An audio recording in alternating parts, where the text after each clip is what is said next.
Le souvenir hypnotique. Peut-être que c'est la méthode la plus simple pour modifier son état de conscience rapidement. On part ici du principe que chaque personne expérimente régulièrement des états de conscience proches de l'état d'hypnose. Ces états-là sont couramment appelés rêverie, absence ou absorption.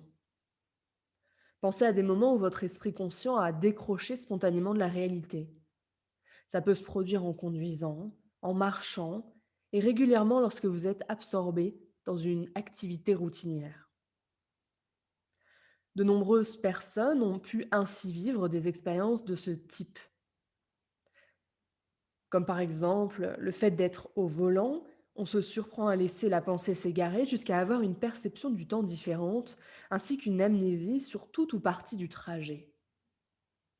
C'est aussi ce qui arrive à des personnes qui, en lisant, se laissent entraîner par certaines associations d'idées.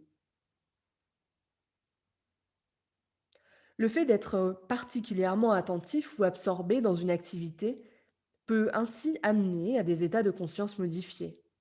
Un nouvel exemple, en regardant un film captivant, un spectateur évidemment perd la notion du temps et de la réalité pendant quelques instants. Dans ces exemples, certains des phénomènes liés à l'hypnose, tels que les hallucinations, la distorsion du temps ou encore les amnésies, sont produits alors que on ne les recherche pas particulièrement. C'est pour ça qu'ici, on les appelle des états presque hypnotiques. Le but de cette induction, le souvenir hypnotique, est de se resservir d'une expérience déjà connue en tant que base de travail afin de pouvoir ensuite provoquer une modification plus profonde de l'état de conscience. Ici, cette induction repose sur deux principes du fonctionnement de l'inconscient. Le premier est que les sensations n'existent qu'au présent. Et donc pour penser à une sensation, on est obligé de l'éprouver, au moins en partie. Le fait de repenser à une sensation proche de l'état d'hypnose la fera donc revenir au présent et on commencera alors directement à modifier, à influencer notre état de conscience. Le second, c'est que la focalisation de l'attention sur une sensation l'amplifie. La focalisation de l'attention sur une sensation l'amplifie. Ça fonctionne avec toutes les sensations et toutes les émotions. Il suffit de prendre l'exemple de la douleur. Nous avons tous pu remarquer que lorsqu'on éprouve une douleur, qu'elle soit physique, mentale ou émotionnelle, le fait de se concentrer dessus ou d'y être plus attentif a comme principale conséquence de la rendre plus présente. Si l'attention est attirée ailleurs ou détournée, la douleur alors se fera plus discrète et peut même parfois être complètement occultée. La première étape consiste donc à se remémorer une expérience liée à un état semblable ou apparenté à celui que nous venons d'exposer. On peut faire quelque chose de très simple. Vraiment prenez le premier souvenir de ce type qui vous vient à l'esprit. L'expérience n'a en elle-même pas vraiment d'importance. Bon, autant choisir quand même quelque chose d'agréable qui est lié à ce que vous avez envie de vivre.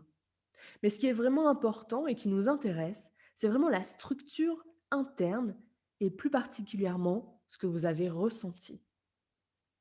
Une fois que vous avez choisi ce souvenir, le jeu consiste à en recréer mentalement les circonstances en focalisant l'attention sur les éléments qui en étaient comme la texture, les sons, les sensations, les images, les odeurs, mais surtout sur le ressenti intérieur.